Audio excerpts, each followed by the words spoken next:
श्रोतेहो नमस्कार. भाषासु मुख्या मधुरा दिव्या गिर्वाण भारती, म्हणजेच सर्व भाषांमध्ये श्रेष्ठ, मधुर आणि दिव्य अशी आपली संस्कृत भाषा आहे. आजच्या वेगवान युगातही ही भाषा केवळ ग्रंथांमध्येच न राहता ती जनमानसात रुजावी यासाठी काही जिद्दी माणसं अखंडपणे आवडीनं कार्य करतायत. आज आपल्या भेटीला आलेत असेच एक संस्कारवंत, अभ्यासू आणि समर्पित व्यक्तिमत्व मनोहर विष्णू काजरेकर सर. कुडाळ तालुक्यातील जांभवडे येथील ते रहिवासी आहेत. विज्ञान शाखेचं शिक्षण घेऊन गणित शिक्षक म्हणून त्यांनी अनेक वर्ष सेवा केली आहे. शिक्षक म्हणून विद्यार्थ्यांना केवळ त्यांनी मार्गदर्शनच केलं नाही, तर त्यांच्या शिक्षणासाठी त्यांनी पालकत्वही स्वीकारलंय आणि गेली अनेक वर्ष संस्कृत भारती या संस्थेच्या माध्यमातून संस्कृत भाषा घराघरात पोहोचवण्याचं मोठं कार्य ते निष्ठेनं करत आहेत. चला तर मग त्यांच्या कार्याचा हा प्रेरणादायी प्रवास आपण जाणून घेऊया. काजरेकर सर नमस्कार. नमो नमः. आमच्या सिंधुदुर्ग नगरी केंद्राच्या स्टुडिओमध्ये आपलं स्वागत आहे. सर, आपल्या शिक्षण प्रवासाबद्दल जाणून घ्यायला आम्हाला आवडेल. तुम्ही विज्ञान शाखेत पदवी घेतलीत आणि त्यानंतर तुम्हाला शिक्षक व्हावं असं वाटलं, तर त्याबद्दल आम्हाला सांगा. माझं प्राथमिक शिक्षण जांभवडे गावातच झालं. आणि जांभवडे म्हणजे त्या काळामध्ये एकदम ज्याला आपण अंदमान निकोबार बेटं म्हणतात ना, तशा प्रकारची परिस्थिती असलेलं गाव होतं. अत्यंत दुर्गम भागातलं गाव. म्हणजे पावसाळ्यामध्ये बाहेर कुठं जायचं झालं तर संधीच नव्हती. अच्छा. इतकी परिस्थिती असायची. नदीला आलेले पूर वगैरे वगैरे, आणि त्यांना साकव पण नव्हते. अशा स्थितीमध्ये गावातच माझं 11वी पर्यंत. 11वी म्हणजे त्यावेळची जी मॅट्रिक परीक्षा, अच्छा, आता 10वी असते, तर त्यावेळेला ती 11वी SSC परीक्षा होती. 75 सालपर्यंत अशी 11वी SSC परीक्षा होत होती. तर गावातच हे शिक्षण झालं. पुढच्या शिक्षणासाठी म्हणजे महाविद्यालयीन शिक्षणासाठी मी मुंबईला गेलो. बर. तिथं आता जे प्रसिद्ध महाविद्यालय आहे DG रुपारेल कॉलेज, त्यावेळेला ते तेवढं प्रसिद्धीला नव्हतं, पण त्यावेळेला मला सहजपणे प्रवेश मिळाला आणि तिथं माझं BSc पर्यंत शिक्षण झालं. घरी जाऊन जर काहीतरी करता आलं तर घरच्यांनाही उपयोग होईल, घरी शेतीवाडी वगैरे आहे ती करण्याच्या दृष्टीतून सुद्धा मदत होईल, आणि म्हणून विचार करत होतो. एवढ्यात काय झालं की आमच्या त्या जांभवडे हायस्कूलमध्ये पर्यवेक्षक म्हणून काम करणारे एक VR काजरेकर म्हणून, तर त्यावेळेला त्यांना एवढं माहिती होतं की मी BScची परीक्षा देऊन आलोय. त्यांनी सांगितलं, त्याच्यात निरोप पाठवला तिकडच्या मुख्याध्यापकांना, आणि त्यांनी ताबडतोब येऊन भेटायला सांगितलं. जुलै महिन्यातली गोष्ट. माझा रिझल्ट लागायचा होता आणि गेलो भेटायला. काय नाही, फक्त नाव गाव दे आणि परीक्षेत नक्की पास होणार ना, खात्री आहे ना, एवढं विचारलं. बाकी मुलाखत वगैरे काही नाही, उद्यापासून या. आणि तेव्हा गेलो आणि तेव्हापासून म्हणजे जुन्या 11वीची SSCची शेवटची बॅच आणि नवीन SSC 10वी त्याची पहिली बॅच, या दोघांनाही शिकवण्याचं भाग्य मला लाभलं. नरडवे हायस्कूलला. नरडवे हायस्कूलला. वा. सामान्यतः गणित हा विषय विद्यार्थ्यांना कठीण वाटतो सर, आणि तुम्ही गणिताचे शिक्षक, तर तुमचे विद्यार्थी घडवण्यासाठी ते गणित सोपं वाटावं याच्यासाठी तुम्ही काही प्रयत्न केलेत का, काही खास? प्रयत्न जरूर केले. काय असतं, कुठलाही विषय कठीण किंवा सोपा हे थोडं शिक्षकावर अवलंबून असतं. दुसरं, आधीपासूनच्या ज्या धारणा असतात त्या धारणांच्या वरती सुद्धा अवलंबून असतं, आणि त्यामुळं गणित विषय हा कठीणच. आणि काय झालं, प्रयत्न काय केले तर जे माहिती आहे म्हणजे ज्ञात आहे त्याच्याकडून अज्ञाताकडे जायचं असतं. सामान्यपणे शिकवण्याची पद्धत, मी जे शिकवतोय ते ज्या पद्धतीनं समजेल तो आपल्याला होणारा आनंद आहे, आणि त्या पद्धतीनं शिकवायचं, हे माझं नेहमीचं ब्रीद असायचं. काही विद्यार्थ्यांनी नंतर मग ते शिक्षकी पेशामध्येच गेले, आणि त्यावेळेला असं ते सांगायचे की काजरेकर सरांच्यामुळं माझं गणित सुधारलं. आता ही त्यांच्याकडून मला मिळालेली पावती आहे. हो, खरं. नाही, विद्यार्थ्यांकडनं अशी आलेली दादच सर खूप महत्वाची असते. त्याची एक सहज एक आठवण म्हणून सांगतो. आता आपले पाढे आहेत.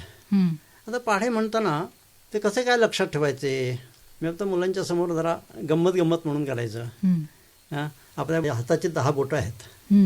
10 बोटं आहेत, मग याच्यावरती आपल्याला 9चा पेढा कुठेही काहीही न लिहिता म्हणता येतो. गंमत म्हणून सांगतो.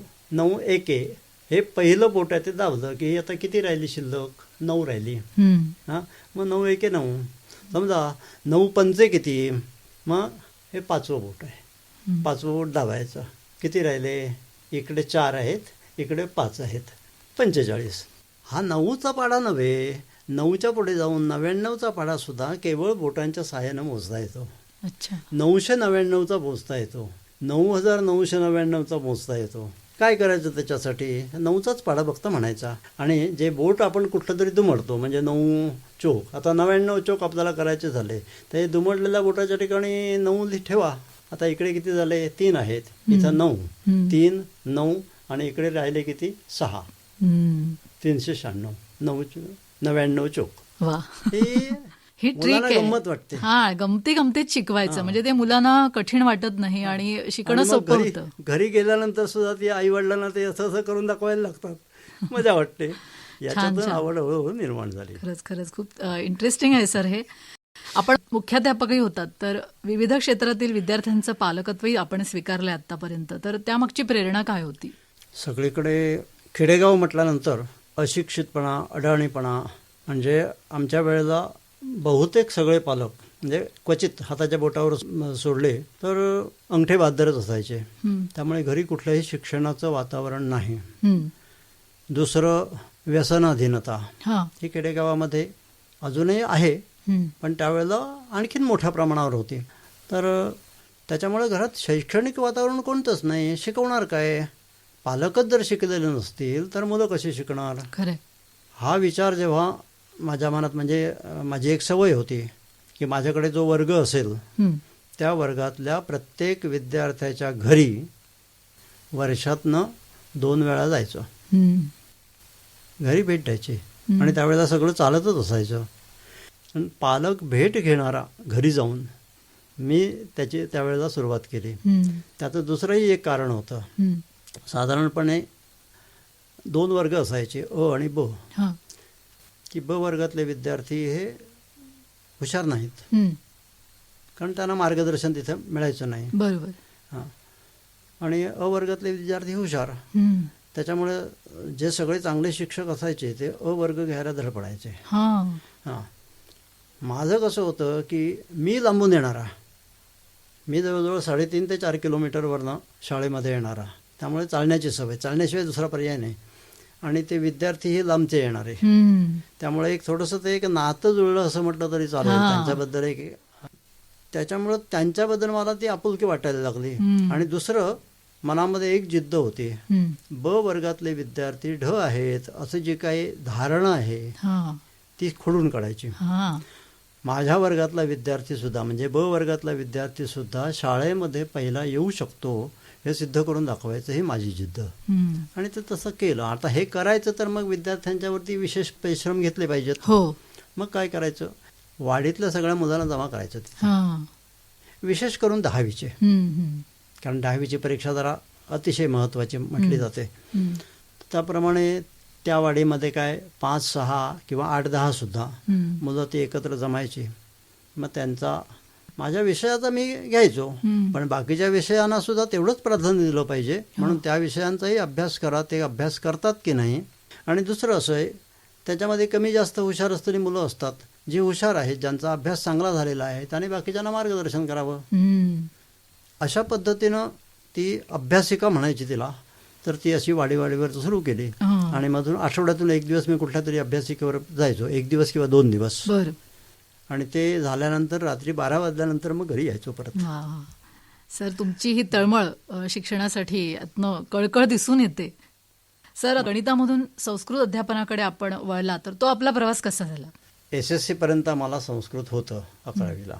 आणि माझे ज्येष्ठ बंधूच संस्कृत हा विषय घ्यायचे जांभवडे हायस्कूलमध्ये. आणि घरी लहानपणापासून पर्वचा म्हणणं, स्तोत्र वगैरे म्हणणं, त्यामुळं त्यांचे अर्थ कळत नव्हते, पण तोंडात असायची स्तोत्र वगैरे. आणि काय झालं, साधारण 1981चा सुमार असेल, मला नक्कीच वर्ष सांगता येणार नाही. सावंतवाडीला आयुर्वेद महाविद्यालय स्थापन झालं. आणि आयुर्वेद म्हटला की संस्कृतचा घनिष्ठ संबंध. आणि म्हणून आमचे त्यावेळेचे मुख्याध्यापक हे सावंतवाडीचेच निवासी होते. त्यांनी सांगितलं, तुम्ही संस्कृत सुरू करा, शिकवायला लागा. म्हटलं, माझं काहीच संस्कृतची पूर्वपीठिका असं काहीच नाही आहे, तुम्ही कसं काय शिकवणार? काय नाही, शिकवायला लागा, तुम्ही शिकवलात काय यायला लागेल. पाण्यात पडलं की पोहायला लागेल असं. हां, तसंच आहे की. असं ते सुरू झालं. पहिल्यांदा बरीच वर्ष मी 8वीचं घेत होतो. एकदा परिस्थिती झाली अशी की 8वी 9वी 10वी 2-2 वर्ग आणि त्या सगळ्यांचं 50 मार्कांचं संस्कृत हे माझ्या गळ्यात पडलं. मग ते करायचं काय आता? इतके सगळे म्हणजे बाकीचे गणिताचे बाकीचे सगळे तास होतेच मुळे, अधिक हे सगळे तास याची ॲडजस्टमेंट कशी करायची? सकाळी शाळा सुरू होण्याच्या अगोदर एका वर्गाचा तास घ्यायचा. जवळची मुलं असायची ती घरी जाऊन जेवून यायची मधल्या सुट्टीमध्ये, पाऊण तासाची सुट्टी असायची. मग त्या मधल्या सुट्टीमध्ये त्या लांबच्या मुलांना एकत्र करायचं, त्यांचा वर्ग घ्यायचा. शाळा सुटल्यानंतर जी जवळची मुलं आहेत त्यांना थांबवायचं आणि त्यांचा वर्ग घ्यायचा. अशा पद्धतीनं ते ॲडजस्ट करत करत करत मी 8वी 9वी आणि 10वी या तिन्ही वर्गांचं म्हणजे त्यावेळेला त्या वर्षी आमचा विद्यार्थी देवगड बोर्डाची शिष्यवृत्ती असते, त्या शिष्यवृत्तीला पात्र ठरला. वा, ही खूप कौतुकाची गोष्ट आहे तुमच्यासाठी. आणि आता सर संस्कृत भारतीकडे वळूया. सर्वप्रथम संस्कृत भारतीशी तुमचा परिचय कसा झाला? या कार्यात सक्रिय होण्यामागची प्रेरणा काय होती? मी राष्ट्रीय स्वयंसेवक संघामध्ये काम करत होतो. जिल्हा बौद्धिक प्रमुख म्हणून जवळजवळ 16-17 वर्ष काम केलं. दरवर्षी साधारणपणे मार्च एप्रिलमध्ये जिल्हा कार्यकारिणीची आणि जिल्हा बैठक असते आणि त्या बैठकीमध्ये आत्ता जे आपले प्रांत संघचालक आहेत बाबा चांदेकर म्हणून, बांद्याचे राहणारे आहेत, आणि आमचे कार्यवाह त्यावेळी जिल्हा कार्यवाह होते लव महाडेश्वर म्हणून, इथं कसालमध्येच राहणारे ते. तर त्यांनी सांगितलं तुमचं काम थोडंसं बदलायचा विचार आहे. संस्कृत भारतीकडून बऱ्याच वेळेला मागणी येते आणि आमच्या सगळ्या जिल्हा कार्यकारिणीमध्ये त्यातल्या त्यात काय म्हणतात ते वासरात लंगडी गाय, तसं संस्कृत थोडंसं समजणारे तुम्ही आहात, तेव्हा तुम्ही संस्कृत भारतीचं काम करावं असं आम्ही सुचवतोय. आता सुचवतो याचा अर्थ ते आज्ञाच. संघानं काही सांगितलं ना वरिष्ठांनी की ती आज्ञाच असते. बरोबर, ठीक आहे म्हटलं. असं ते संस्कृत भारतीत प्रवेश झाला. प्रवेश झाल्यानंतर माझ्यासमोर आदर्श होते, म्हणजे आमच्याकडे नेहमी जास्तीत जास्त प्रवास असायचा तो आत्ता जे अखिल भारतीय श्लोक पाठन केंद्र प्रमुख आहेत श्रीमान चिन्मय आमशेकर, काणकोणला राहतात ते, आणि त्यांचा सतत प्रवास असतो आणि त्यांचं काम प्रचंड, कधी रिकामे नाहीत. म्हणजे घरची शेती, गाई म्हशी होत्या, त्या सगळ्यांचं सगळं सांभाळून पुन्हा परत संस्कृतचं काम, त्याच्यासाठी सबंध प्रांतभर प्रवास करायचे. तो आदर्श माझा. आणि त्यांच्यातून मी थोडी प्रेरणा घेतली. मग आपणही थोडंसं प्रवास करायला पाहिजे. पहिल्यांदा त्यांच्याबरोबर प्रवास करत होतो आणि अशा रीतीनं हा संस्कृतचा प्रवास, त्या संस्कृतच्या कामाची आवड निर्माण झाली. आणि असंच एकदा आत्ता जे गीता केंद्र प्रमुख आहेत अखिल भारतीय शिरीषराव भेडसगावकर म्हणून पूर्ण वेळ कार्यकर्ते आहेत, आमचा प्रबोधन वर्ग चालला होता डिचोरीला. आणि त्यावेळेला आले आणि म्हणाले की अरे मनोहर, तू नुसत्या जिल्ह्यापुरतंच कशाला, जिल्ह्याच्या बाहेर सुद्धा थोडासा प्रवास कर असं सांगितलं. आता जिल्ह्याच्या बाहेर म्हणजे कुठे तर रत्नागिरी जिल्हा आणखीन सिंधुदुर्ग जिल्हा, 2 जिल्ह्यांचा म्हणून रत्नागिरी विभाग आहे. आणि असं सांगितल्यानंतर विभाग संयोजक अशा प्रकारची माझी जबाबदारी आली. त्याच्यानंतर संभाषण शिबिर काही केलेलं नव्हतंच मी. ते न करताच प्रबोधन वर्ग केला. प्रबोधन वर्ग म्हणजे तो निवासी वर्ग असतो. त्या निवासी वर्गामध्ये 24 तास संस्कृत वातावरण असतं. त्यामुळे साहजिकपणानं संस्कृत बोलायची सवय लागते. कानावर सतत संस्कृत शब्दच पडत असतात. बरोबर. आणि त्याच्यामुळे तो प्रबोधन वर्ग केला आणि त्याच्यातून लगेच 2016मध्ये रत्नागिरीला प्रशिक्षण वर्ग झाला. प्रशिक्षण वर्ग म्हणजे जे शिबिरं असतात त्या शिबिरं चालवणारा शिक्षकांचा प्रशिक्षण वर्ग, तो रत्नागिरीला होता. त्या ठिकाणी तो झाला आणि मग शिबिरं मी चालवायला लागलो. सर, संस्कृत भारतीचं मुख्य उद्दिष्ट काय आहे? ह्याचं कार्य कसं चालतं? संस्कृत भाषा ही जनभाषा व्हावी. प्राचीन काळामध्ये संस्कृत ही जनभाषा होती. सर्वसामान्य लोकांच्या तोंडामध्ये संस्कृत भाषा होती. ती तशी होती म्हणूनच संस्कृतमध्ये प्रचंड साहित्य निर्माण झालंय. वेद म्हणा, उपनिषद म्हणा, आणखीन काही काही वेगवेगळे ग्रंथ निर्माण झालेत, नाटकं झालेत.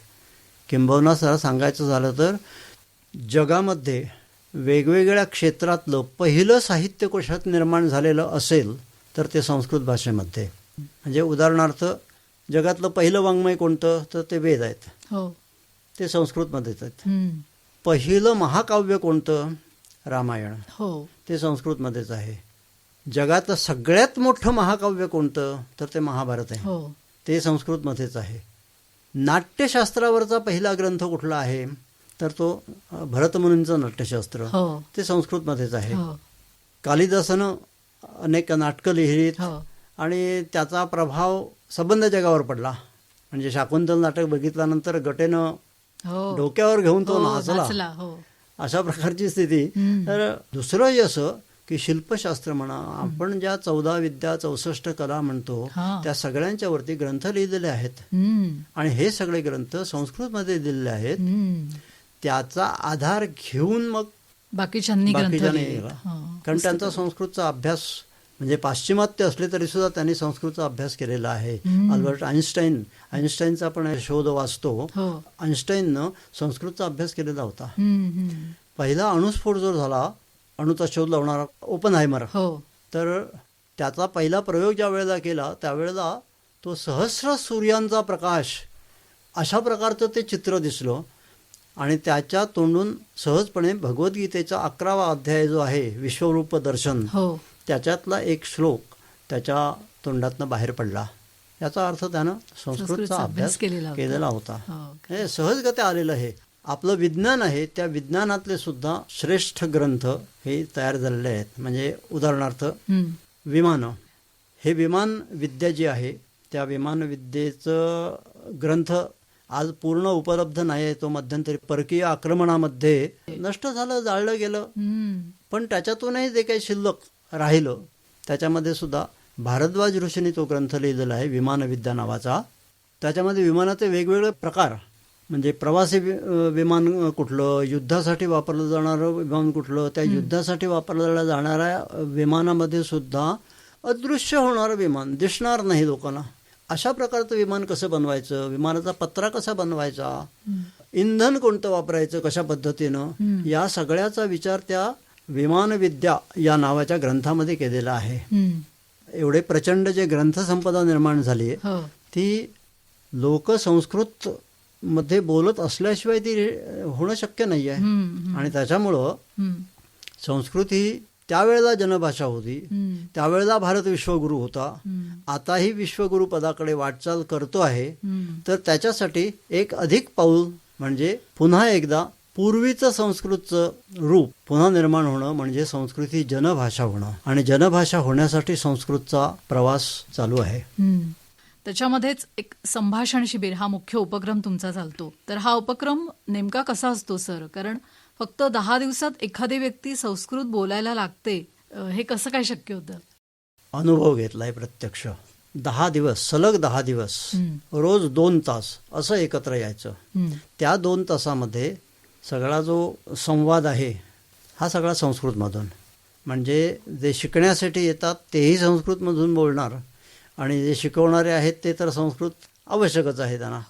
तर संभाषण शिबिर हा संस्कृत भारतीचा आत्मा आहे असं जर म्हटलं तर ते अनाठही ठरणार नाही. आता एखादा मुलगा आहे, त्याला शिक्षक प्रश्न विचारतात, मुलगा म्हणा पुरुष आहे, भवतः नाम किम, तो उत्तर देतो मम नाम मनोहरः. एखादी मुलगी असते किंवा एखादी महिला असते, शिक्षक प्रश्न विचारतात भवत्याः नाम किम, ती उत्तर देते सा उत्तरयति मम नाम शिल्पा. अशा प्रकारे आता मम नाम मनोहर हे एखाद्या मुलाच्या तोंडामध्ये बसलं आणि तो घरी जाऊन तेच सांगायला लागला तर केवढा आनंद होतो. माझा मुलगा संस्कृतमधून बोलायला लागला, त्या कुटुंबासाठी किती आनंदाची गोष्ट आहे आणि अभिमानाची गोष्ट आहे. अशा पद्धतीने म्हणजे या संस्कृत शिबिराची सुरुवातच इथून होते. मम नाम. आता आपलं स्वतःचं नाव सांगायला काही कठीण वाटत नाही. मग पुढे बाकीचे पुढचे भाग आहेत. म्हणजे तो क्रमबद्ध अशा प्रकारचा अभ्यासक्रम आहे तो 10 दिवसांचा. आणि त्याच्यामध्ये तो हसत खेळत हसत खेळत गाणी म्हणत अशा पद्धतीनं तो कार्यक्रम चालतो. आणि 10 दिवसामध्ये ते बोलू शकतात. मी एकदा दोडामार्गला 10 दिवस राहायला गेलो होतो आणि तिथं शिबिर घेतलं. शिबिर घेतल्यानंतर एक कुटुंब तिथे येत होतं. ते कुटुंब आज संस्कृत कुटुंब आहे. म्हणजे रोज पूर्ण संस्कृतमधूनच बोलतात. ते संस्कृतमधून बोलतात. म्हणजे नेहमी तुमच्या माझ्याशी बोलताना ते संस्कृतमधून बोलतील असं नाही, पण बोलतात. हा. आणि सर, या शिबिरामध्ये सहभागी होणाऱ्यांचा प्रतिसाद कसा असतो? एकूण किती संख्या असावी लागते? काय त्याचं स्वरूप काय आहे? साधारणपणे कसं आहे, हे संभाषण शिबिर आहे, त्यामुळे संभाषण व्हावं लागतं. त्याच्यामुळे त्यात भाग घेणाऱ्या प्रत्येकाला कुठं ना कुठेतरी बोलावं लागतं आणि त्या दृष्टीतून त्या संख्येची काही मर्यादा आहे. साधारणपणे 30 विद्यार्थी एवढं लिमिट पुरेसं आहे. 40 पण चालू शकतात, पण कमीत कमी एक 15 जण तरी असले. कारण कसं आहे, शिबिर घेणारा जो असतो तो हे शिबिर निःशुल्क असतं. त्याच्यासाठी कुठल्याही प्रकारचं शुल्क नाही, पुस्तक नाही, वही नाही, काही नाही. केवळ संभाषणाद्वारा आपली जी पद्धत आहे शिकण्याची, कुठलीही भाषा शिकण्याची पद्धत कशी असते, पहिल्यांदा ऐकायचं, श्रवण, त्यानंतर बोलायचं, संभाषण, त्याच्यानंतर वाचायचं, तिथं अक्षर ओळख होते आणि नंतर लेखन. लेखन ही शेवटची पायरी. आजकाल शाळांमधून काय होतंय, अभ्यासक्रमामध्ये आधी त्याला लिहिता यायला पाहिजे, अशा उलट्या क्रमानं होतंय. ते ही शास्त्रीय पद्धत आहे. श्रवण, संभाषण, वाचन आणि लेखन या क्रमाने केल्यानंतर, आणि ह्या श्रवण हा जो भाग आहे ना, श्रवण आणि भाषण, याचा समावेश या 10 दिवसांच्या संस्कृत शिबिरामध्ये होतो. प्रतिसाद कसा असतो? प्रतिसाद सामान्यतः काय असतं, एखाद्या कुटुंबातले 1-2 जर व्यक्ती असतील त्या शिबिरामध्ये, तर त्यांना घरी गेल्यानंतर सुद्धा संस्कृतमधून संवाद साधायला सोपं जातं. कसं होतं, भाषते सा भाषा असं म्हटलं जातं. जी बोलली जाते ती भाषा. आता आपली मालवणी भाषा आहे, आत्ता लेखन सुरू झालंय मालवणी भाषेमध्ये, पण मालवणी ही भाषा आहे. का तर ती बोलली जिभेवर आहे, बोलली जाते. तसं संस्कृत ही आता भाषा म्हणायची का, अशा प्रकारच्या स्थितीमध्ये आत्ता परिस्थिती आलेली होती. संस्कृत भारतीची स्थापना होण्याच्या आधी अशा प्रकारची स्थिती होती. म्हणजे सरकार तर ती मृत भाषा आहे असंच घोषित करायला निघालेलं होतं. तुम्हाला प्रतिसाद चांगला असतो या शिबिरांचा?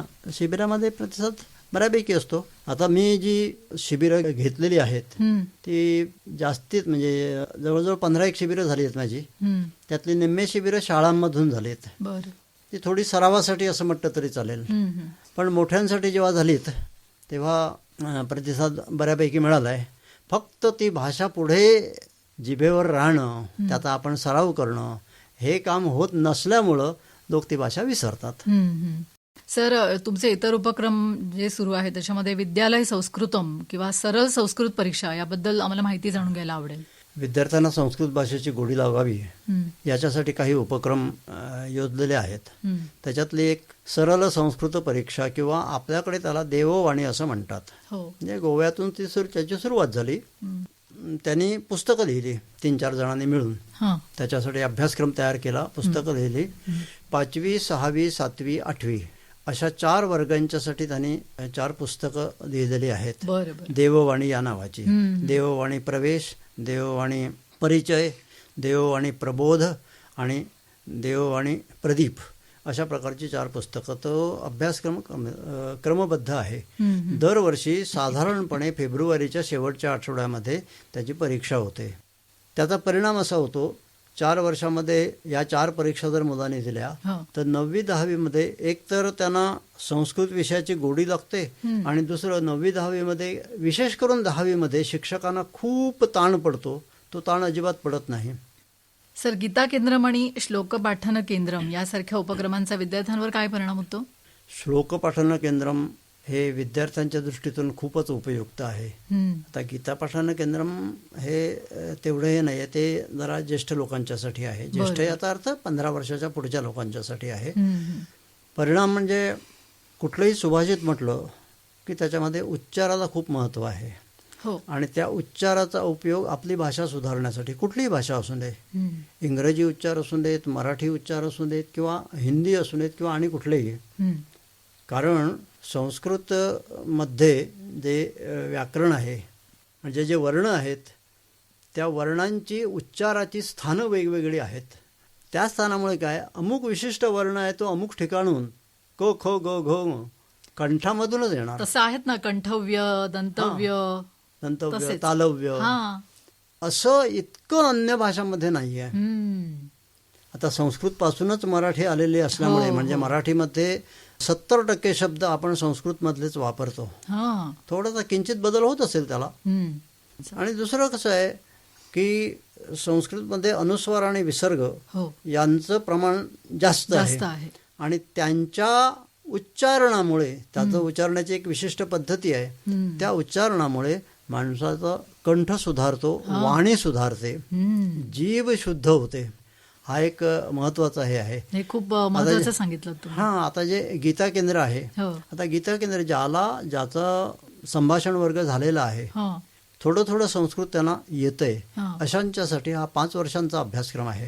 हम्म. हा, गीता सोपान 1, गीता सोपान 2, हम्म. नंतर गीता प्रवेश 1, हम्म. गीता प्रवेश 2, त्याचा खंड 1 आणि खंड 2 असे 2 खंड आहेत. हे सगळं भगवद्गीतेविषयीच आहे. हे भगवद्गीतेविषयीचं हा. सांगतोय.